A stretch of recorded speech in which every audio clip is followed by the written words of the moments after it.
Living on minimum wage often feels like a never-ending cycle.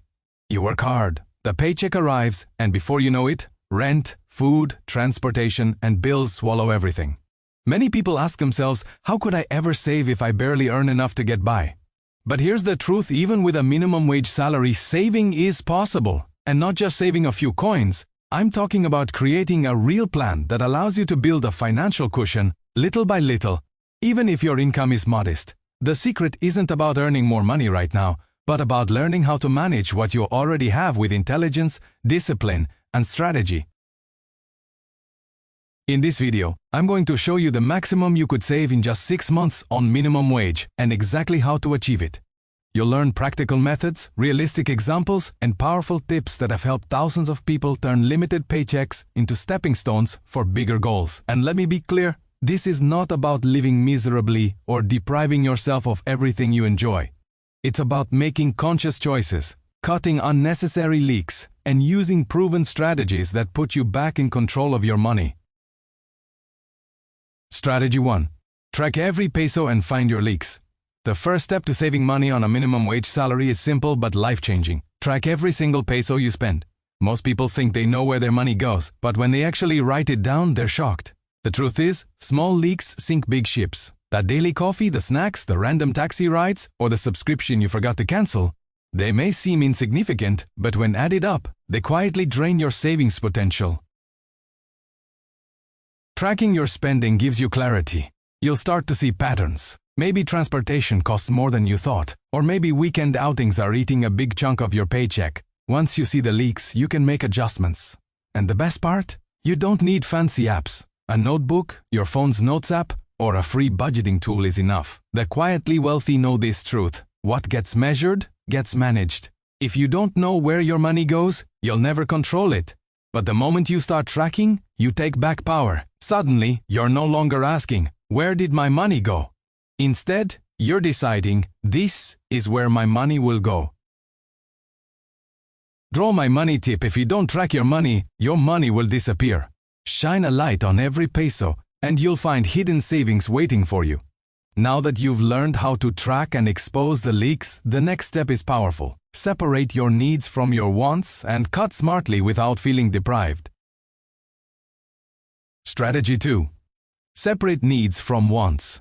Once you've tracked your money and discovered where it's going, the next step is to separate your needs from your wants. This is where many people struggle, because advertising and social pressure convince us that wants are actually needs. But the quietly rich, even when starting from little, know how to draw that line clearly. Needs are the essentials that allow you to survive and function. Rent, basic food, transportation to work, electricity, water, and healthcare. Wants are everything else: the newest phone, constant eating out, branded clothes, streaming subscriptions you barely use, or impulsive shopping sprees. The problem isn't enjoying these things once in a while. The problem is treating them as necessities and letting them drain your paycheck. This doesn't mean you have to live a life without enjoyment. It means you become intentional. Instead of spending money mindlessly, you decide when and how to enjoy your wants. You might plan one meal out per week instead of 5. You might keep one subscription that truly adds value and cancel the others. The key is balance, cover your needs first, and then allow some room for controlled wants, so you don't feel restricted, but still move forward financially. The richest people didn't get there by buying everything they wanted. They got there by understanding that every peso spent is a peso that could have been invested in their future. They knew how to say not now to some wants, so later they could say yes to bigger dreams. Draw my money tip. Wealth is built by saying no to what doesn't matter, so you can say yes to what truly does. Now that you've separated needs from wants, the next step is critical. Pay yourself first, even on minimum wage, so saving becomes automatic instead of optional.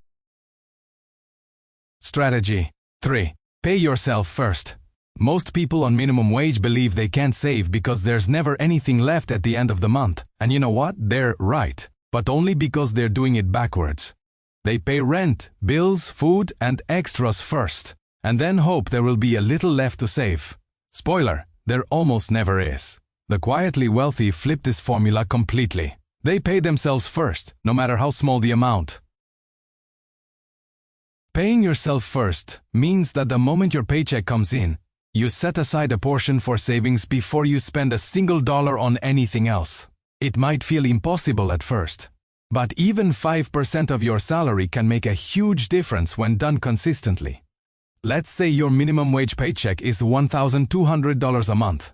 If you commit to saving just $60, that's 5%, in 6 months, you'll already have $360. If you push to 10%, that's $120 a month, or $720 in 6 months. Now here's where it gets powerful. By combining this habit with the savings you already found from cutting once, your numbers grow quickly. Remember the earlier example of saving $300 by eating out less? Add your $120 from paying yourself first, and now you're saving $420 a month. In 6 months, that's $2,520, nearly double what most people think is possible on minimum wage. The secret is consistency. By treating saving as a non-negotiable bill to your future, you build discipline and momentum. Over time, this becomes automatic, and what once felt hard becomes second nature. Draw my money tip: don't save what's left after spending, spend what's left after saving. Strategy 4. Make your money grow. Saving is powerful, but saving alone is not enough. If you simply keep your money in a jar or even in a regular savings account, inflation slowly eats away at its value. The quietly wealthy understand this very well, which is why they make their money work for them. Even if you are on minimum wage, you can begin to grow your savings through smart, low-risk investments. Here's the mindset shift. Your pesos are not just coins or bills, they are like little employees. If you put them to work, they bring more pesos back to you. If you let them sit idle, they get lazy and lose strength. That's why investing even in small amounts is key. For example, if you save $500 a month and place them into an investment with an average return of 7% per year, after 1 year, you could have more than $6,000. It doesn't sound like a fortune at first, but remember, growth compounds. In 5 years, those same monthly contributions could become more than $35,000. And all of that started with just $500 a month. Now you may be thinking, but I don't know how to invest, and I'm afraid of losing money. That's normal. Start with low-risk and accessible options in your country, like government savings bonds, low-cost index funds, or financial apps that allow you to invest small amounts consistently. The goal is not to make a quick profit, but to create a habit of making your money grow steadily over time. The wealthy don't wait to have millions to invest. They became wealthy because they started investing with what they had, long before it felt comfortable. You can do the same, even on a minimum wage. Strategy 5. Build an emergency fund. One of the biggest reasons people fail to save, especially on minimum wage, is that unexpected expenses appear and wipe everything out. The car breaks down, a medical bill arrives, or your fridge suddenly stops working. If you don't have a financial cushion, you are forced to use credit or borrow money, which throws you back into debt. That is why the quietly wealthy always prioritize building an emergency fund. An emergency fund is money you set aside exclusively for unexpected situations. It is not for shopping, vacations, or new phones. It is your financial shield, the buffer that protects your progress when life surprises you. Even if you earn a modest income, building this fund little by little gives you peace of mind and security. How much should you save? Ideally, an emergency fund covers between 3 and 6 months of your essential expenses. But don't let that number scare you. If your essentials cost, let's say, $5,000 a month, the long-term goal would be between $15,000 and $30,000. That may sound impossible on minimum wage, but remember, you don't need to build it overnight. You start with what you can. Even $1,000 set aside is better than zero. Here's a practical approach. Suppose you save $500 a month. In just 6 months, you'd already have $3,000. That may not sound like much, but it's enough to cover small emergencies without falling into debt. As you continue building, your cushion grows, and with it, your confidence. Suddenly, unexpected bills no longer destroy your financial plan. The quietly wealthy don't live without emergencies. They simply prepare for them, and that preparation allows them to keep moving forward while others get stuck. Draw my money tip. Your emergency fund is your financial shield. Build it slowly, protect it fiercely, and it will protect you in return. Strategy 6. Find ways to increase your income. Let's be honest, there is a limit to how much you can save if your only source of money is a minimum wage paycheck.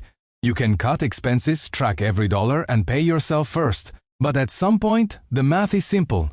You need to earn more to save more. The quietly wealthy know this truth. You don't get rich only by saving, you get rich by growing your income and then using that growth wisely.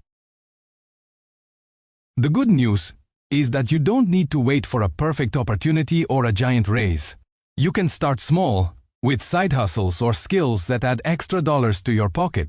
For example, you could offer tutoring, sell homemade food, start freelancing online, or provide simple services in your neighborhood like cleaning, fixing, or babysitting.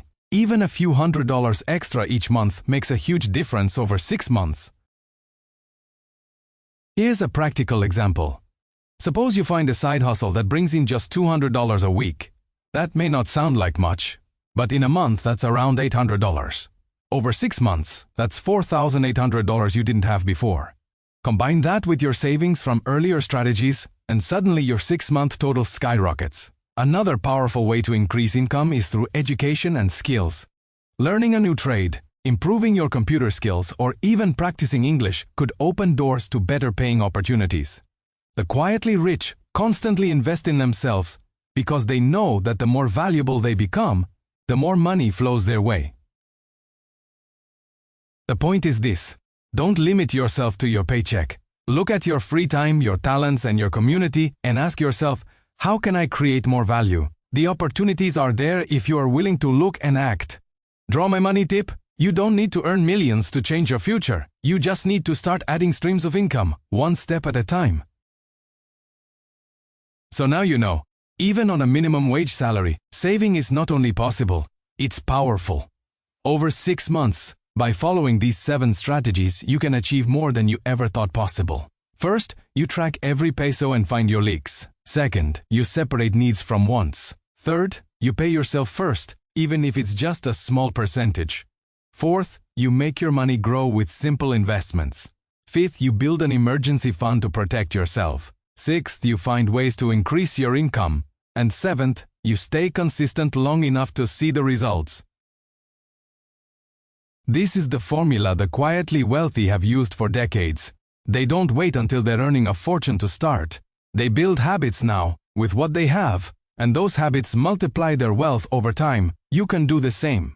So picture this: 6 months from today, you have savings in your account.